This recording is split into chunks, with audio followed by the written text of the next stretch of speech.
Pessoal, tudo bem? Rodrigo Viviani aqui com História. Quero dar para vocês algumas definições básicas sobre um período que é a Idade Moderna. Então, nós vamos usar uma linha do tempo aqui para definir esse período aí, Idade Moderna, quais são os principais eventos desse período e qual é a sua abrangência no tempo, segundo os historiadores. Então, uma definição bem rápida aqui, a gente vai ver através desse slide aqui. Tá aí. Então, a Idade Média, ela começa então em 1450 termina, perdão, em 1453, com a queda de Constantinopla. Então, este é um evento importante, por quê? Porque a Idade Média, conforme nós já podemos estudar antes, é o período marcado pelo feudalismo, depois o feudalismo começa a declinar, mas ele é especialmente marcado pela existência do antigo Império Romano do Oriente, porque o Império Romano do Ocidente se desfacelou e se tornou pequenos países. Depois esses países foram sendo criados, se tornando estados, verdadeiros estados. Então surgiram os estados monarcas europeus. Ali onde é a França, onde é hoje a Itália, são vários lugares ali, assim por diante. Então, isso é tudo a Idade Média.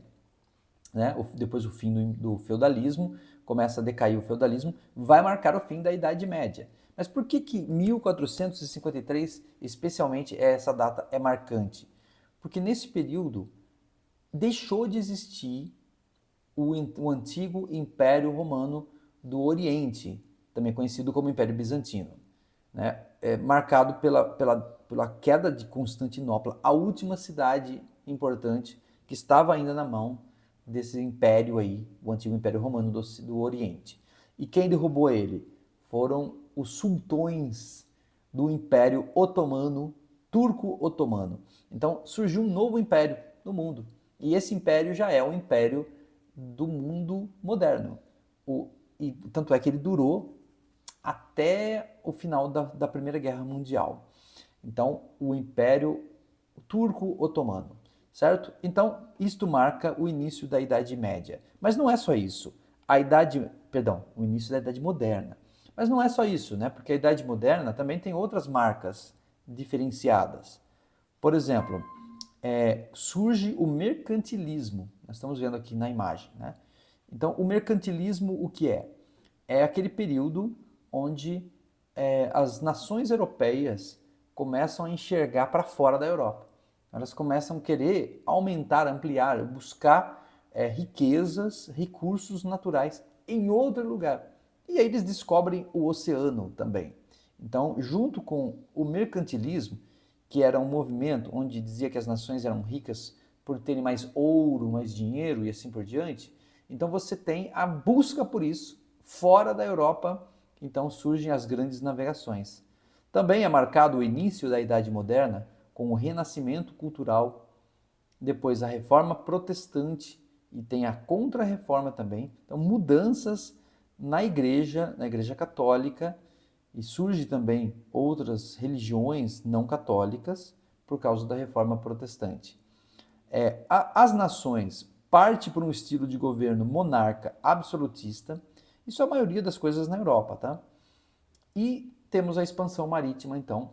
E a expansão marítima vai dar origem, então, ao colonialismo. Quer dizer, os países europeus passam a possuir terras em outros lugares, outros continentes, e fazer dessas terras sua colônia, que é um sistema de governo, de aproveitamento aí das terras conseguidas.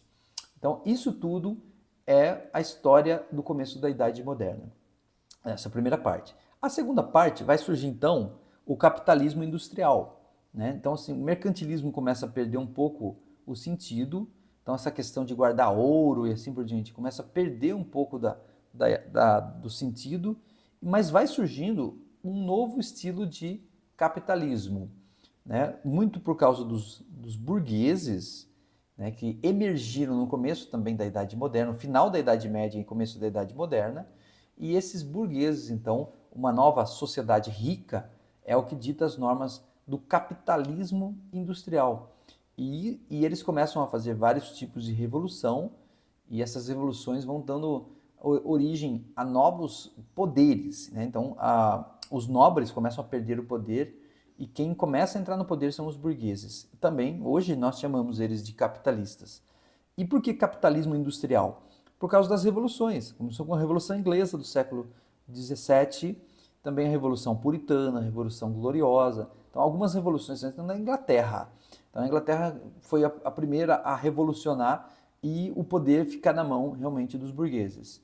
Depois surgiu um movimento na França chamado de Iluminismo, também não só na França, e esse movimento ele deu a origem começou a dar origem a independências nas Américas. Então esse colonialismo começa a cair também no final aí da Idade Moderna, com as independências dos países da América do Sul e da América do Norte, começando pelos Estados Unidos, então, que lá também teve 1776, né, a primeira independência.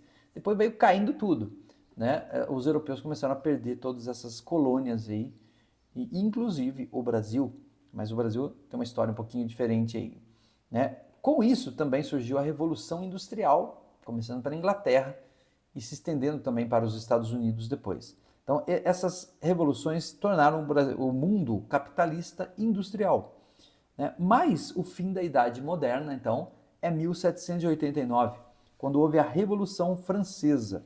Por que a Revolução Francesa também foi marcante?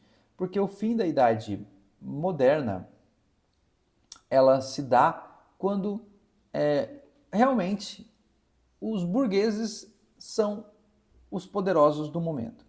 Então isso acontece especialmente com a Revolução Francesa. A Revolução Francesa, então, ela marca muito claramente um movimento que aconteceu no mundo inteiro e que tem a ver com o iluminismo também e com todas essas independências e uma era um pouco mais republicana também. Então, as monarquias começam a cair ou elas viram monarquias constitucionais. Então isso acontece a partir de 1789, por isso é o fim da Idade Moderna. Então essas são as definições e os assuntos, os temas. Enfia aí no meio, né, a colonização das Américas, inclusive do Brasil. Então é aí que começa a história do Brasil na Idade Moderna, né? Então tudo isso aí está englobado nesse assunto aí.